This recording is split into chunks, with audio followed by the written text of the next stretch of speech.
JNUनं तुर्की विद्यापीठासोबतचा करार स्थगित केलाय. तुर्कीच्या इनोनू विद्यापीठासोबतचा हा करार स्थगित करण्याचा निर्णय JNUनं घेतलाय. राष्ट्रीय सुरक्षेच्या कारणामुळे JNUनं हा निर्णय घेतलाय आणि यामुळे पाकिस्तानला पाठिंबा देणाऱ्या तुर्कीला आता हा आणखी एक धक्का बसलाय.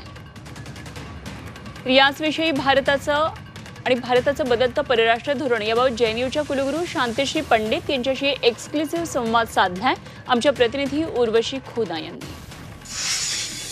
आम्ही भारतासोबत आहोत हे म्हणून जवाहरलाल नेहरू विद्यापीठने तुर्कीबरोबर सगळे जे करार होते ते स्थगित केले आहेत.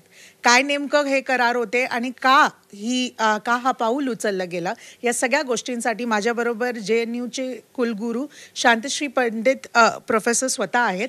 ह्यांच्याशी संवाद साधूया. मला वाटलं की राष्ट्रीय सुरक्षा आहेत भरपूर महत्त्व आहे आणि मानवी सुरक्षा ते मी एक नागरिक म्हणून आणि इथे प्राध्यापक इंटलेक्च्युअल त्यांना आपण विचारवंत म्हणतो त्यांना पण जबाबदारी आहे. फक्त आपला आर्म्ड फोर्सेस आणि पंतप्रधान सुरक्षाबद्दल विचार करायचं नाही आणि आपण पण नागरिक म्हणून कुठली तरी कर्तव्य आहे. JNUला एक school of languages literature and culture आहे. फार मोठा स्कूल आहे. तिथे आम्ही 23 विदेशी भाषा शिकवतो आणि तिथे टर्किश एक भाषा आहे, एक छोटा सेक्शन आहे, अरबिक मोठा सेंटर आहे, पर्शियन मोठा सेंटर आहे.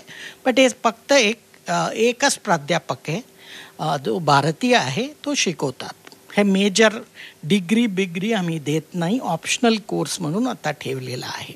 फेब्रुवारीमध्ये त्यांची एक पब्लिक विद्यापीठमधून आम्हाला म्हणजे शासकीय विद्यापीठ इनोव युनिव्हर्सिटीमधून आम्हाला रिक्वेस्ट आलेला आहे की आमच्याबरोबर त्यांना करार करायचं. फेब्रुवारीमध्ये 25 फेब्रुवारी सही झाल्यानंतर अजून इम्प्लिमेंट झालेला नाही. मेनली ते करारमध्ये exchange of research scholars, students, faculty ह्याच्याबद्दल होते. अकॅडमिक अँड रिसर्च ॲक्टिव्हिटीजसाठी हा करार होते. आत्ता आम्ही आणि दुसरा एक करार अजून एक युनिव्हर्सिटी बरोबर आहे, बट ते अजून इन प्रोसेस होईल. ते आम्ही करणार नाही. व्हिडिओ जर्नलिस्ट शेरसिंग बरोबर मी उर्वशी खोना, दिल्लीहून झी मीडियासाठी.